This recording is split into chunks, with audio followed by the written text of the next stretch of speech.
Kozhikode west hill ചുങ്കം സ്വദേശി vigil നരഹത്യാ കേസിൽ വഴിത്തിരിവായത് പോലീസിന്റെ പഴുതടച്ച അന്വേഷണം. പിടിയിലാവില്ല എന്നതും കേരള പോലീസിനെ വില കുറച്ചു കണ്ടതുമാണ് പ്രതികൾക്ക് വിനയായത്. 6 വർഷമായി തങ്ങളുടെ മകൻ എവിടെ പോയി എന്ന വിജിലിന്റെ മാതാപിതാക്കളുടെ ചോദ്യത്തിനുള്ള ഉത്തരമാണ് കേരള പോലീസ് കണ്ടെത്തിയത്. നിലവിൽ കേസിലെ 2 പ്രതികളും റിമാൻഡിലാണ്. 2019 മാർച്ച് 24 രാവിലെ 9 മണിയോടെയാണ് വെസ്റ്റ് ഹിൽ സ്വദേശി വിജിൽ ഇപ്പോൾ വരാമെന്ന് അമ്മയോട് പറഞ്ഞ് വീട് വിട്ടിറങ്ങിയത്.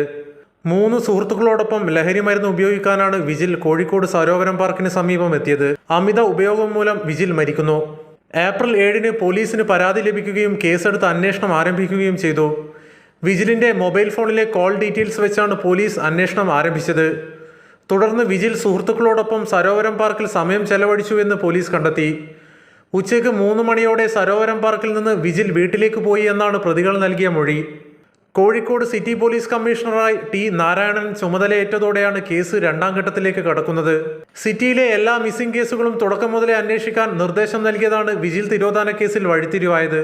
വിജിൽ തിരോധാന കേസിലെ കൊലപാതക സാധ്യതയും എല്ലാ മാസവും റിവ്യൂ മീറ്റിംഗ് നടത്തിയതും കേസിൽ സുപ്രധാന വഴിത്തിരിവായി. 2025 ഫെബ്രുവരി 2 ഇപ്പോഴത്തെ അന്വേഷണ ഉദ്യോഗസ്ഥനും എലത്തൂർ SHOയുമായ രഞ്ജിത്ത് KR അന്വേഷണ ചുമതല ലഭിക്കുന്നത്. തങ്ങളുടെ മകൻ നാടുവിട്ടു പോകാൻ ഒരു സാധ്യതയുമില്ലെന്ന് വിജിലിന്റെ മാതാപിതാക്കൾ പറഞ്ഞതും കേസിൽ നിർണായകമായി. പ്രതികളുടെ മൊഴികളെല്ലാം പഠിച്ചു പറഞ്ഞതുപോലെ എന്ന് അന്വേഷണ സംഘം കണ്ടെത്തിയതോടെയാണ് കേസിന്റെ ചുരുളഴിഞ്ഞത്. വിജിലിനെ മറവ് ചെയ്ത ശേഷം എങ്ങനെ പോലീസിന് മൊഴി നൽകണം എന്നതടക്കം ഗൂഢാലോചന നടത്തിയതായി പ്രതികൾ സമ്മതിച്ചു.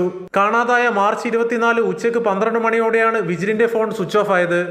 പിറ്റേന്ന് മാർച്ച് 25 കോഴിക്കോട് റെയിൽവേ സ്റ്റേഷന് അടുത്തുള്ള ആനി ഹാൾ റോഡിൽ വിജിലിന്റെ മൊബൈൽ ഫോൺ സ്വിച്ച് ഓൺ ആവുകയും നിമിഷങ്ങൾക്കകം ഓഫാകുകയും ചെയ്തു. മാതാപിതാക്കളുടെ മൊഴിയും പ്രതികൾ അച്ചടിച്ചതുപോലെ നൽകിയ മൊഴികളും പിന്നീട് കണ്ടെത്തിയ മൊഴികളിലെ നിസ്സാരമായ പൊരുത്തക്കേടുകളും വിജിലിന്റെ മൊബൈൽ ഫോണിന്റെ ടവർ ലൊക്കേഷനും കോൾ ഡീറ്റെയിൽസും സമഗ്രമായി പരിശോധിച്ചപ്പോഴാണ് തിരോധാന കേസിന്റെ ചുരുളഴിഞ്ഞത്. 8 ദിവസം ചതുപ്പിൽ മണിക്കൂറുകളോളം നീണ്ട തെരച്ചിലിനൊടുവിലാണ് വിജിലിന്റെ ശരീരാവശിഷ്ടങ്ങൾ എലത്തൂർ പോലീസ് കണ്ടെത്തിയത്.